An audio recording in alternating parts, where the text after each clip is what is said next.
आपको पता है क्या, सक्सेस की ना एक बहुत अच्छी आदत होती है कि वो मेहनत करने वालों पे फिदा हो जाती है। Hello everyone, my self. तो जैसा कि आप सब जानते हैं, हमने एक सीरीज शुरू की है एआईपी सीरीज, जिसके अंदर कल हमने चरक चिकित्सा स्थान का रसायन चैप्टर का पाद नंबर सेकेंड प्राण काम्य रसायन पाद पूरा किया था। आज हम पाद नंबर 3 विच इज कर प्रचीतीय रसायन पाद उसको पढ़ेंगे। होप करती हूँ कि आपको पुराने वाले जितने भी लेक्चर्स हैं वो अच्छे से समझ आए होंगे। अगर उनसे रिलेटेड कोई भी डाउट आपको है तो वो आप कमेंट बॉक्स में छोड़ सकते हैं। अब आज जो हम लेक्चर शुरू करेंगे उसको बहुत ध्यान से सुनिएगा, बहुत इंटरेस्टिंग है। और इसमें मैंने जैसे पहले आपको बताया था कि आपको दो रसायन के जो योग हैं वो बहुत अच्छे से देखने को मिलेंगे और वो बहुत इंपॉर्टेंट भी हैं। क्या क्या है? पहला आपको मिलेगा केवल आम्लक रसायन, और दूसरा क्या मिलेगा, very important and very interesting, शिला जतु का योग आपको यहाँ पर देखने के लिए मिलेंगे। तो पहला हम आते हैं कर प्रचितीय रसायन पाद में। इसमें हमने क्या याद किया था कि कितने हैं, कितने योग हैं, 6, 37, 16 और 4 हमने याद किए थे। तो आपका से हमने उस निमोनिक को याद किया था। तो कर प्रचितीय रसायन पाद में योग हो गए 16 योग हमारे कर प्रचितीय रसायन पाद में आपको मिले। अब कर प्रचितीय में जो है आपको क्या एक इम्पोर्टेंस देखने को मिलती है कि इसमें जितने भी योग हैं, जितने भी द्रव्य हैं, वो सारे किस चीज से बने हैं, जो भी हैं वो हैंड कलेक्टेड हैं। जितने भी ड्रग्स हैं, जो भी हमारे योग बने हैं, उसके लिए जो ड्रग्स यूज हुए हैं, एवरीथिंग इज हैंड कलेक्टेड। अब यहाँ हम सबसे पहले आते हैं आम्लकीय भ्रम रसायन के ऊपर। तो ये है हमारा श्लोक नंबर 3 में। इसमें बहुत ज़्यादा आपको याद नहीं करना है, सिर्फ एक लाइन आपको याद रखनी है, क्या कि आप कौन से मास में इसको एक्सट्रैक्ट करते हैं। तो आप कौन से मास में इसको कर रहे हैं, माघ और फाल्गुन मास में। कुछ कुछ चीज़ें आप अपने बुक के ऊपर ही लिख सकते हैं, जिधर ये लिखी हुई हैं उधर मार्क कर सकते हैं। तो माघ या फाल्गुन के महीने में अपूर्ण रस वीर्य वाले आंवलों को वृक्ष पे से हाथ से तोड़ा जाता है। तो मैंने जैसा बताया, हैंड कलेक्टेड सारी चीजें यहाँ पर रहती हैं। इसके बाद यहाँ पर एक और इम्पोर्टेंट पॉइंट है कि जो भी चीज है वो आपकी किस में रखी जाएगी, लोहे के पात्र में। लोहे के पात्र में आप उसको रखेंगे। और जो चूर्ण है, चूर्ण में 8वां भाग लौह भस्म, मधु और घृत मिलाकर आपको उसको यूज करना है। तो लौह का जो इम्पोर्टेंस है वो आपको किस में याद रखना है, आम्लकायस भ्रम रसायन में। बस इतना ही है इसमें।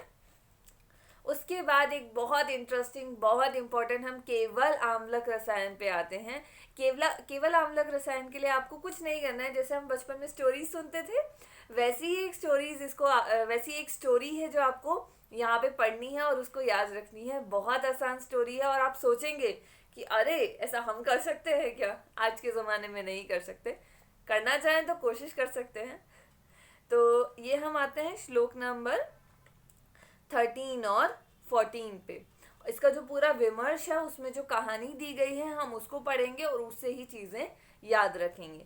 तो क्या है, अपनी इंद्रियों को वश में रखने वाला ब्रह्मचारी व्यक्ति मन से गायत्री मंत्र का जाप करते हुए और केवल दूध का ही आहार करते हुए 1 वर्ष तक गायों के बीच सर्वदा निवास करता रहे। गायत्री मंत्र का उसको जाप करना है। ब्राह्मण होना चाहिए, मतलब ब्रह्मचारी व्यक्ति होना चाहिए, वो दूध का ही उसको आहार करना है और 1 वर्ष तक गायों के बीच उसको रहना है। उसके बाद क्या है, 1 वर्ष बीत जाने के बाद 3 दिन तक उपवास करना है, मतलब 3 दिन तक उसको दूध भी नहीं लेना है।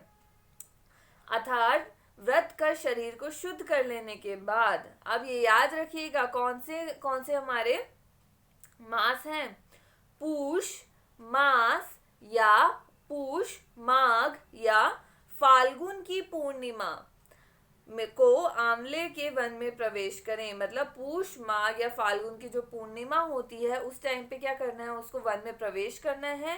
प्रवेश करने के पश्चात उस वन में बड़े और अधिक जिस पेड़ में आंवले के फल हों उस पर वो चढ़ जाए। ठीक है, चढ़ने के बाद और शाखा में लगे हुए फल को हाथ से पकड़कर ओमकार का लगातार वो जप करता रहे।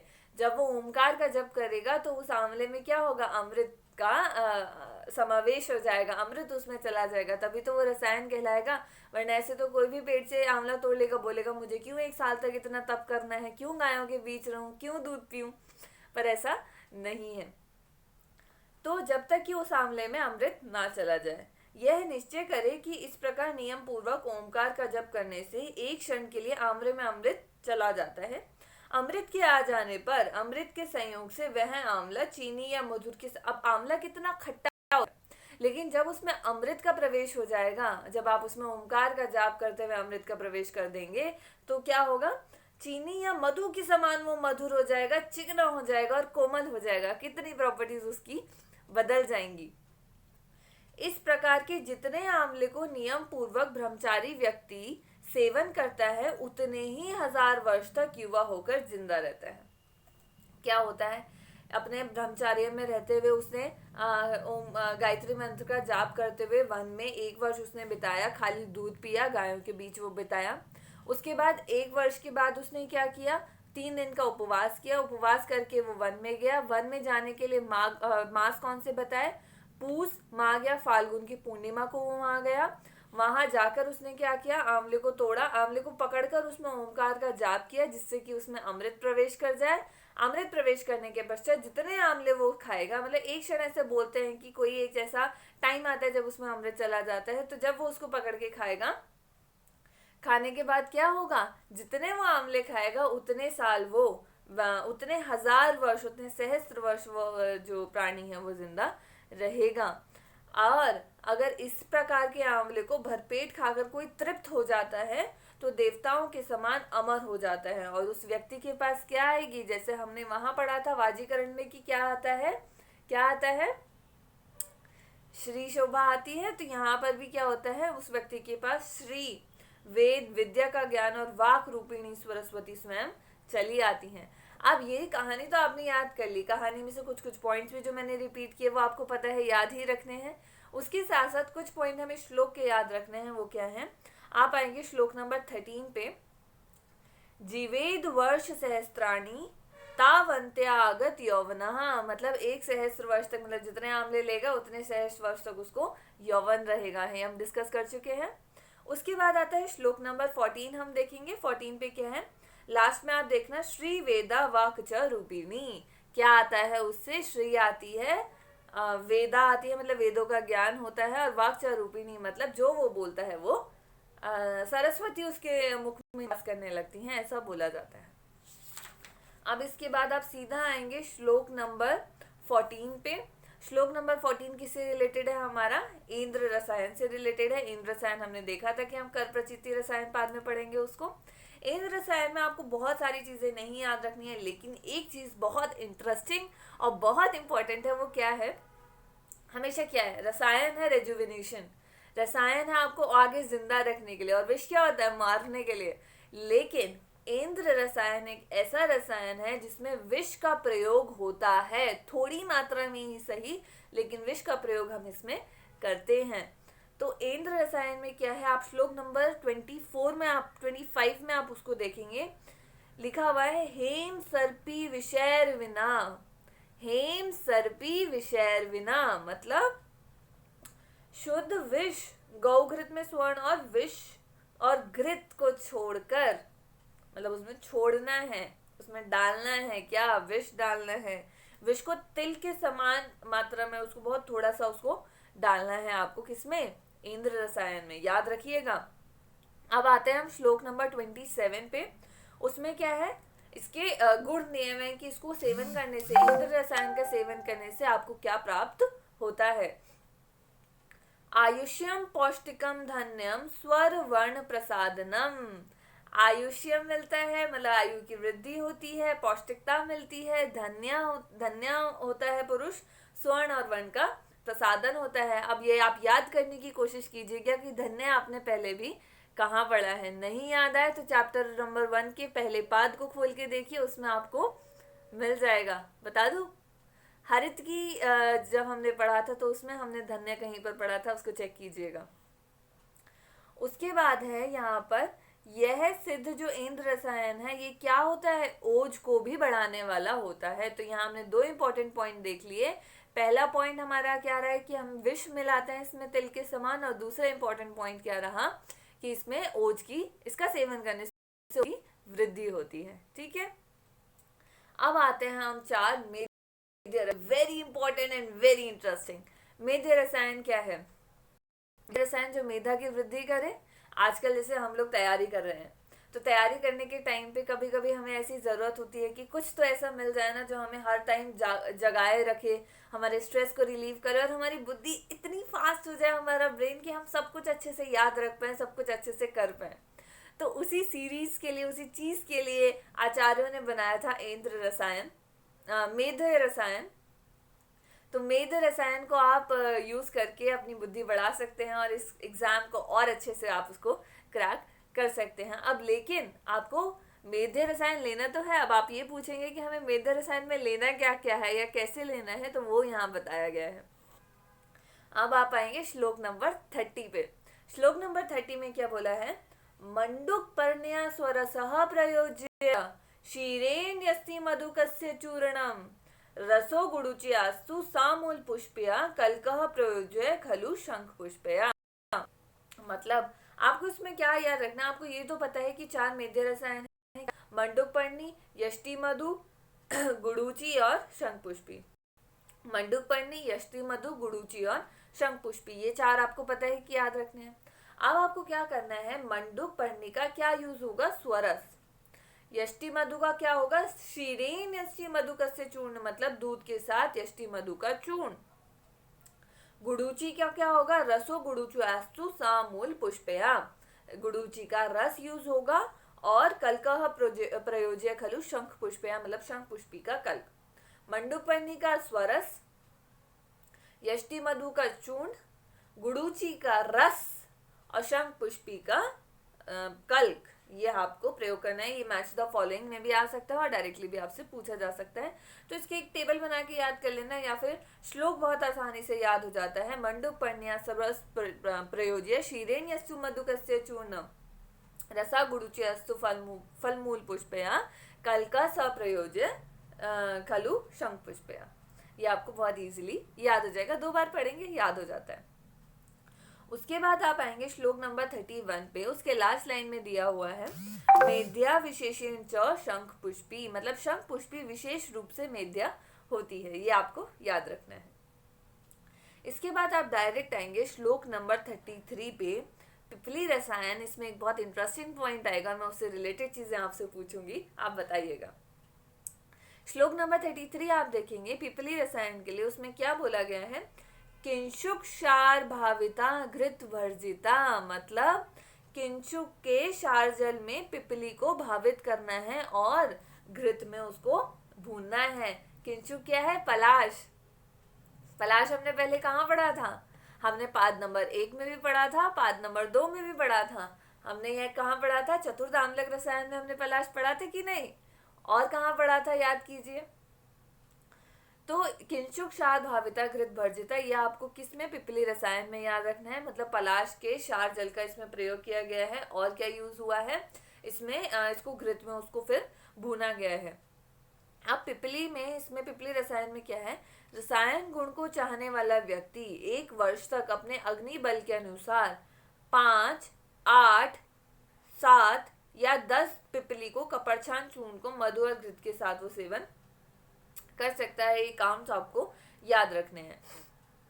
और इसका एक और बहुत इंपॉर्टेंट पॉइंट आता है कि किस किस में आप जो पिपली है उसको यूज कर सकते हैं। तो विषम ज्वर और वात बलास्कम। विषम ज्वर, वात बलास्कम किसमें? पिपली रसायन में, जिसमें क्या है? किंशुक क्षार भाविता घृत भर्जिता, ये श्लोक आया है। ये विषम ज्वर और वात बलास्कम आपको श्लोक नंबर 35 में मिल जाएगा। Very easy, very important, everything is important जितना जितना मैं आपको बता रही हूँ। उसके अलावा ऑब्जेक्टिव के लिए ये जितना भी लिखा होता है वो सारा हर चीज़ इम्पॉर्टेंट नहीं होती है। कुछ कुछ कुछ कुछ पॉइंट्स यहाँ पर रहते हैं जो कि इम्पोर्टेंट हैं। इसके बाद हम पिपली वर्धमान रसायन पे। पिपली वर्धमान रसायन में क्या है? 10 दिन तक प्रतिदिन क्रम से 10 पिपली को बढ़ाते हुए गौ दूध के साथ पिपली का सेवन करना है, और फिर पुनः 10 पिपली को क्रमशः घटाते हुए 10 दिन तक सेवन करना है। 10 दिन तक आपको 10 पिपली क्रमशः बढ़ानी है। उसके बाद बाकी के 10 दिन आपको वो 10 पिपली क्रमशः घटानी है। और जब पिपली पूर्ण रूप से पच जाए तो दूध और गौ घृत के साथ प्रतिदिन 60 चावल का सेवन करना है। कब करना है? जब वो पिपली अच्छे रूप से पूर्ण रूप से वो पच जाएगी। ठीक है। और जो हमने बोला कि 10 दिन तक 10-10 बढ़ानी है और 10 दिन तक 10-10 कम करनी है, तो उससे कितनी पिपली हो जाएंगी? 1000 पिपली। अब आप फिर से याद कीजिए कि ये 1000 हमारा पहले ऐसे कुछ बढ़ाने और घटाने वाला पहले भी हुआ था, लेकिन वो 30 दिन तक का था। क्या था? याद कीजिए, भल्लातक शीर था। भल्लातक शीर में आपने क्या किया था? आपने उसको प्रत्येक एक दिन बढ़ाया था until it gets to 30, और 30 के बाद एक आपने कम किया था। तो कितने हो गई थी? 1000 हमारे भल्लातक यूज उसमें हो गए थे। 10 से शुरू किया था। याद आया? अब इसके बाद पिपली वर्धमान रसायन में एक बहुत इंपॉर्टेंट पॉइंट आता है, जो कि आपका श्लोक नंबर 38 में आपको देखने के लिए मिलेगा। उसमें क्या है? पिष्टस्ता बलि भी सेव्या श्रिता मध्यर बलिनेरे चूर्णीकृता हिस्व बलयो ऊर्जया। मतलब बहुत इजीली मैं इसको आपको बताती हूँ, आपको कैसे याद रखना है कि जो बलवान व्यक्ति है उसमें तो आप पिष्ट यूज करोगे, जो मध्य बल का व्यक्ति है उसमें आप श्रित यूज करोगे, और जो हृस्व बल का व्यक्ति है उसमें आप क्या यूज करोगे? चूर्ण। ठीक है। पिष्ट, श्रित, चूर्ण, उत्तम बल, मध्य बल और हृस्व बल। ठीक है। पृष्ठ, पिष्टी यूज करोगे, श्रित यूज करोगे, चूर्ण यूज करोगे। अब वैसे भी देखो ना, अब जिसमें बल नहीं होगा उसको तो चूर्ण, जिसमें मध्य बल होगा उसको बोलोगे अच्छा तू श्रित यूज कर ले, और जिसमें अच्छा बल होगा तो उसको आप पिष्टी बना के दे सकते हो। बहुत इजी है इसे याद करना। अब इसमें एक और चीज आपको क्या देखनी है, श्लोक नंबर आप 40 पे आएंगे। उसमें क्या लिखा हुआ है? बृहणम स्वरम आयुष्यम प्लीहो उदर विनाशनम वयस स्थापनम मेध्य पिपीलिनाम रसायनम। वेद्य वैसे आप बहुत जगह इसको पढ़ेंगे, और आयु स्थापन तो हमारे मोस्टली हरि रसायन का एक कर्म रहता है। तो इसमें क्या है कि अब इसमें पिपली रसायन के जो हैं वो प्रयोग बताए गए हैं कि प्रयोग से क्या क्या लाभ होते हैं। तो लाभ क्या है? बृहण करता है, स्वर की वृद्धि है, आयुष्य होता है, प्लीहो उदर विनाशनम, प्लीहा और उदर के रोगों का विनाश करता है। प्लीहा और उदर आपने जब हमने ये 3 चीजें पढ़ी थी, ग्रहणी पढ़ा था, विषम ज्वर पढ़ा था और प्लीहा उदर पढ़ा था। कहाँ पढ़ा था ये? ऐसे ऐसे आप लिंक करके उसको याद करते जाएंगे तो आपको बहुत अच्छे से याद हो जाएगा। याद कीजिए, हमने पाठ नंबर 1 में हरितकी में उसको पढ़ा था। तो बृहणम स्वरम आयुष्यम प्लीहोदर्शनम। ठीक है। अब इसके सेकंड पार्ट में देखते हैं, वयस स्थापनम, वय का स्थापना करता है, मेध्यम होता है क्या? पिपली का रसायन। ये हमारा हो। इसमें एक चीज और याद रखने वाली है कि आचार्य चरक ने बोला है 10-6-3, मतलब उत्तम बल वाले में 10 पिपली का आप यूज करेंगे, मध्यम बल वाले में आप 6 पिपली का यूज करेंगे, और हृस्व बल वाले में आप 3 पिपली का यूज करेंगे। ठीक है। 1063 ऐसे याद रखेंगे, और 1075 बोला है सुश्रुत ने, मतलब 10 पिपली उत्तम में, 7 पिपली मध्यम में, और 5 पिपली हृस्व जो बल वाला जो व्यक्ति है उसमें आप उसको यूज करेंगे। अब इसके बाद आप सीधा आ जाएंगे श्लोक नंबर 42 पे। श्लोक नंबर 42 में क्या बोला गया है? त्रिफला रसायन के बारे में वहाँ बताया गया है। अब त्रिफला हमने खाली चूर्ण या वैसे पढ़ा था कि हाँ पेट के लिए दे सकते हैं, ऐसे दे सकते हैं, लेकिन त्रिफला का रसायन भी होता है जिसको आप प्रत्येक दिन प्रयोग कर सकते हैं। तो उसमें आपको बहुत चीजें नहीं याद रखनी है, आपको सिर्फ ये पता होना चाहिए कि त्रिफला का रसायन होता है। कितने होते हैं? 4, प्रथम, द्वितीय, तृतीय और चतुर्थ त्रिफला रसायन होता है हमारा। त्रिफला रसायन में आपको एक चीज और याद रखनी है कि इसका अगर आप सेवन करते हैं तो मनुष्य क्या होता है? रोग और वृद्धावस्था से रहित होकर 100 वर्ष की आयु वो जीता है। ये प्रथम त्रिफला रसायन का गुण हो गया। द्वितीय त्रिफला रसायन में आपको क्या याद रखना है कि लौह पात्र का प्रयोग होता है। लौह पात्र का इसमें हम द्वितीय त्रिफला रसायन में हम प्रयोग करेंगे। अब तृतीय त्रिफला रसायन और चतुर्थ त्रिफला रसायन आप हो गया। चतुर्थ त्रिफला रसायन के लिए आप श्लोक नंबर लेंगे, उसमें आपको सिर्फ एक लाइन याद रखनी है, वेरी इजी। क्या? सर्वलोह सुवर्णेन वच्या मधु सर्पिषा, मतलब सभी धातुओं की भस्म सर्वलोहे, सारी धातुओं की भस्म सभी प्रकार के जो लौह है, स्वर्ण मतलब सर्वलोहे सर्व सुवर्णेन वचया मधु सर्पिशा, मतलब वचा और मधु और सर्पी का इसमें प्रयोग करना है। यही है हमारा चतुर्थ त्रिफला रसायन। ठीक है, अब इसमें आते हैं, बहुत इंटरेस्टिंग है और बहुत इंपॉर्टेंट है एक योग, जिससे बहुत सारे क्वेश्चंस पूछे जाते हैं। बहुत मुश्किल नहीं है, इसको बस आपको दिमाग में याद रखना है। हाँ, कुछ कुछ डेली लाइफ से अगर आप इसको रिलेट करके याद करेंगे तो चीज़ें बहुत आसान हो जाएंगी। तो हम यहाँ आते हैं शिला जतु पे। तो शिला जतु के लिए आप श्लोक नंबर 48 पे आएंगे। क्या लिखा है? अनमलम च कषायम च कटु पाके शिला जतु। अनमलम मतलब शिला जतु जो होता है, कुछ अम्ल होता है, कुछ कषाय होता है और कुछ कटु रस का होता है। मतलब जो कटु होता है वो उसका विपाक होता है। अनाम्लम च कषायम च कटु पाके शीला जतु, मतलब कुछ अम्ल और कुछ कषाय होता है और विपाक में कटु होता है। न अति उष्ण शीतम धातु चतुर्भयस्य संभवा, मतलब ना ही अति उष्ण होता है और ना ही अति शीत होता है। क्या? शिला जतु। शिला जतु तो आप सबने ही सुना होगा। तो अम्ल हो गया, कषाय हो गया, विपाक क्या हो गया? कटु हो गया। ना अति उष्ण है ना अति तीक्ष्ण है, और चार धातु से वो बना होता है, मतलब चार धातु के अनुसार इसके चार प्रकार हो जाते हैं। वो चार प्रकार क्या रहते हैं? स्वर्ण, रजत, ताम्र और लौह। ये हम रस शास्त्र में बहुत पढ़ते हैं, स्वर्ण, रजत, ताम्र, लौह, वही यहाँ पर आप देख रहे हैं। अब आएंगे आप श्लोक नंबर 49 पे। हेमनश्च रजता ताम्र द्वारात कृष्ण कृष्णाय। हेमनश्च किसके लिए यूज हुआ है? स्वर्ण के लिए यूज हुआ है। हेमनश्च ताम्र और लौह।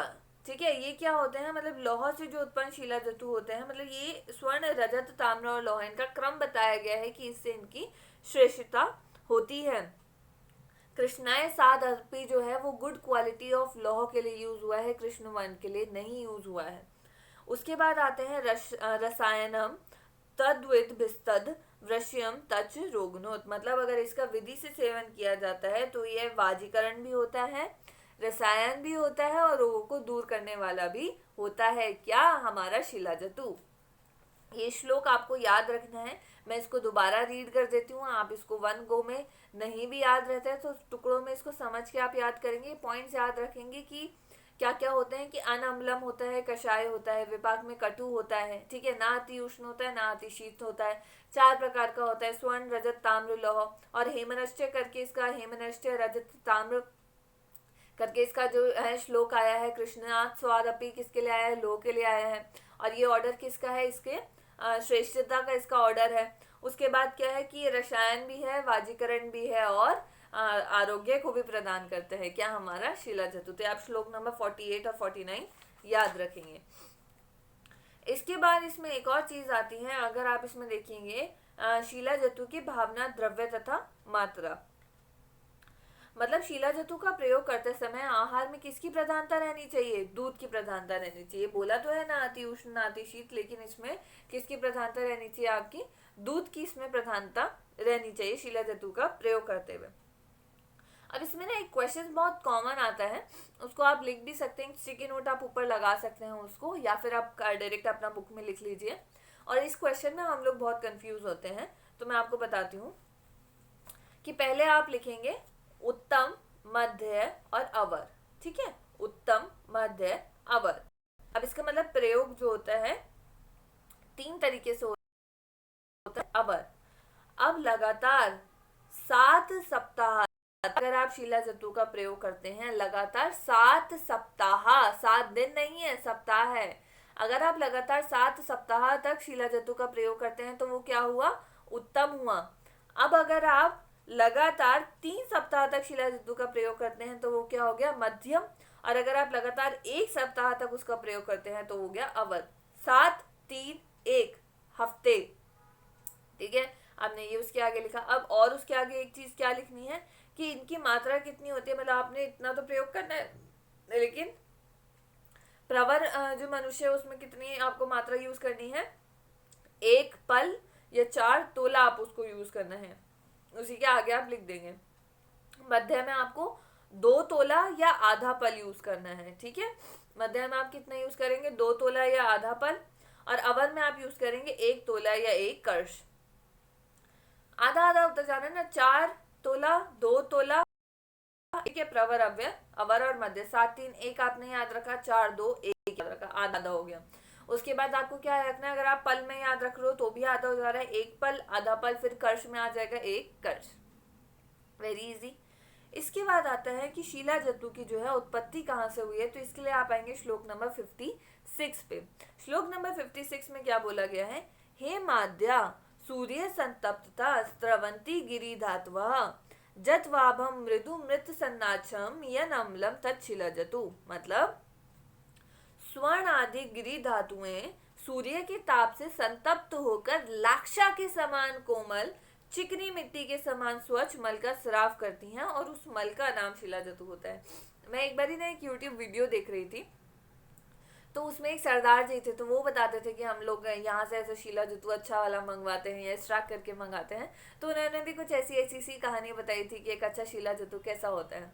तो यही हमने वो उसको इस श्लोक में देख लिया कि स्वर्ण आदि जो गिरी धातु होती है, मतलब जो पहाड़ों से हमें धातुएं मिलती हैं, वो सूर्य की जो गर्मी होती है ना, सूर्य तपता, इसमें जो यूज किया गया है तो वही है। सूर्य की गर्मी से वो पिघल कर लाक्षा हो जाती है, कोमल हो जाती हैं वो धातुएं। कोमल हो जाने के बाद वो चिकनी मिट्टी के समान जो है वो स्वच्छ मल का स्राव करती हैं। धातुएं कोमल हो जाने के बाद चिकनी मिट्टी के समान मल का स्राव करती हैं, और वो मल हमारा शिला जतु होता है। वरना धातुएं तो धातुएं अलग से ही है ना, वही। तो अब किस धातुएं से वो निकला है शिला जतु, किस धातु का वो मल है, उसी हिसाब से वो स्वर्ण रजत ताम्र और लौह हो जाती है, ठीक है। अब आपको वो कॉन्सेप्ट धीरे धीरे समझ आएगा। अब इसके बाद आएंगे आप श्लोक नंबर 57 पे। अब क्या है कि स्वर्ण रजत ताम्र और लौह जो हम पढ़ रहे हैं, हर शिला जतु का एक गुण है, ठीक है। जो स्वर्ण शिला जतु है इसका क्या है, इसमें आप सीधा अगर इन श्लोक्स को रेफर आपको करना है, श्लोक नंबर 47 48 और दोनों में ही इसमें कवर हो जाते हैं, तो इसको आपको रीड करना है। मैं आपके लिए इसको रीड कर, इसके बाद इनका पॉइंट उठा के उसका एक टेबल आपको बनाना है। टेबल को आपको याद नहीं है, अभी मैं इसका आपको बताऊंगी कि टेबल में आपको कैसे इसको याद करना है, ठीक है।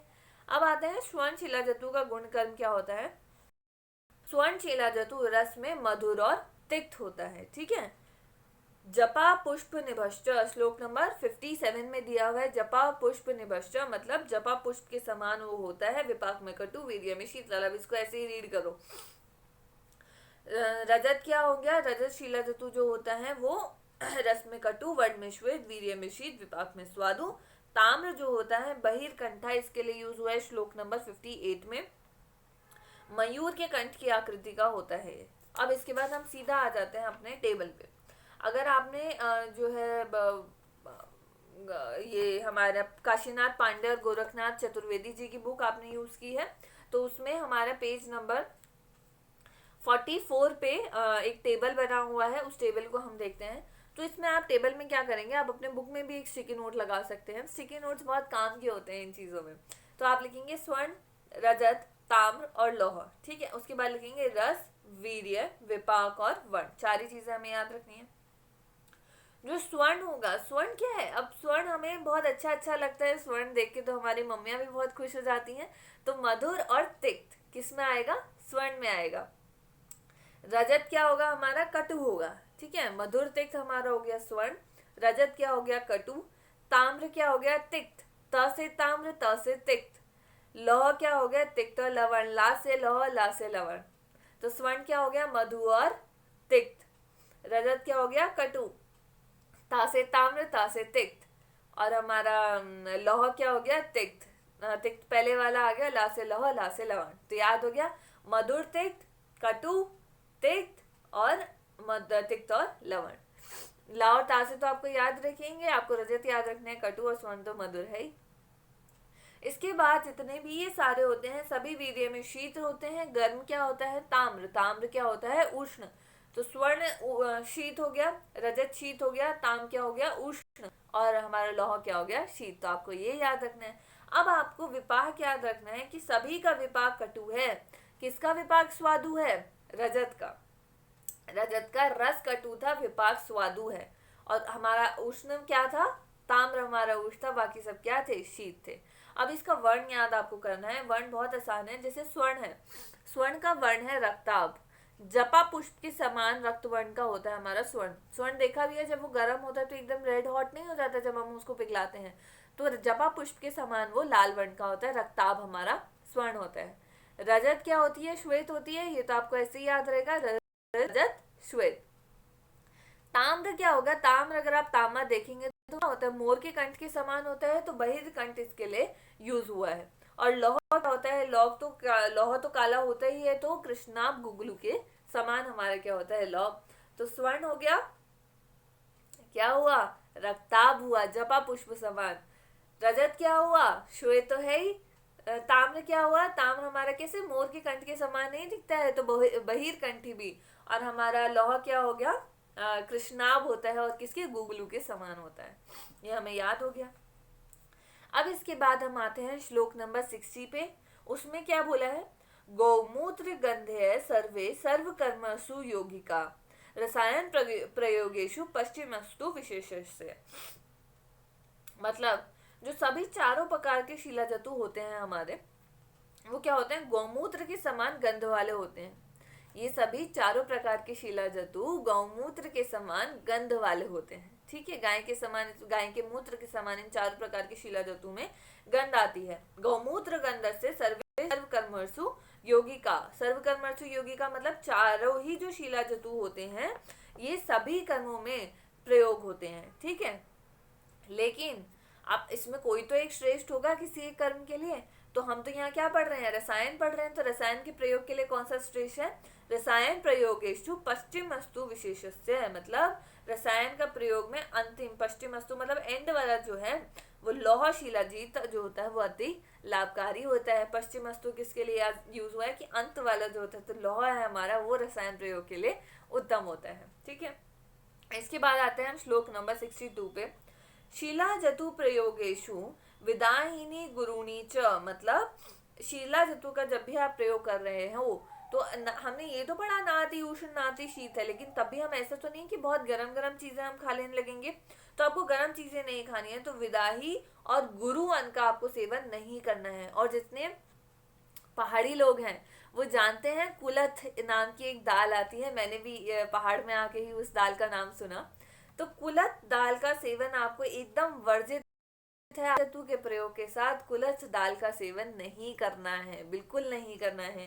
श्लोक नंबर 62 में ही एंड में लिखा हुआ है कुलथान परिवर्जित, मतलब कुलथी का प्रयोग सर्वदा कभी भी नहीं करना है अगर आप शिला धातु का प्रयोग कर रहे हो। कुलथान काक मांचिम च कपोतांसु सदा त्यजेत, मतलब ये काका वाले जितने जो हैं तीन हैं इनका त्याग करना है आपको शिला धातु का प्रयोग करते समय। अब एक बहुत इंपॉर्टेंट रेफरेंस के लिए आता है यहाँ पर श्लोक नंबर 63 में। उसमें क्या है, ते हृत्यंत विरुद्धत्वा दशमनो भेदनाम परम। मतलब कि जो पत्थर के गुणों से कुल्थी के गुणों में अत्यंत विरुद्धता होती है। जो पत्थर किसके लिए बोला गया है, शिला जतु के लिए। तो शिला जतु और जो कुलथ होता है इसके गुण एकदम ऑपोजिट होते हैं, इसलिए आपको यूज नहीं करना। और ये तो हम समझ गए, विदाही और गुरुवन का सेवन मना किया है, और कुलथ जो होता है वो विदाही तो होता ही है, मतलब उष्ण तो होता ही है। ठीक है, अब उसके बाद हम आते हैं कि शिला जतु को घोलने योग्य द्रव्य। मतलब आप शिला जतु का यूज तो कर रहे हो, लेकिन उसमें किसको किसको मतलब उसको किस में घोल के आप यूज करोगे। तो शिलाजीत को दूध, शुक्त, मांस रस, यूष, जल और गोमूत्र एवं अनेक प्रकार के क्वाथों में आप उसको घोलना है। तो दूध, शुक्त, मांस रस, यूष और जल, बहुत बेसिक चीजें हैं, उसमें आप उसको घोल के यूज कर रहे हो। अब एक श्लोक नंबर 64 आता है, रेफरेंस के लिए आता है और बहुत ही इंपॉर्टेंट है। जैसे हमने भल्लातक के लिए पढ़ा था कि कोई भी ऐसा कफज रोग और विबंध नहीं है जो भल्लातक से ठीक नहीं हो सकता, उसी प्रकार शिला जतु के लिए क्या बोला गया है, नासु अस्ति रोगो भुवि साध्य रूपः शिलाद्वयम् यम न जयते प्रसहया। श्लोक नंबर 65 की हम बात कर रहे हैं।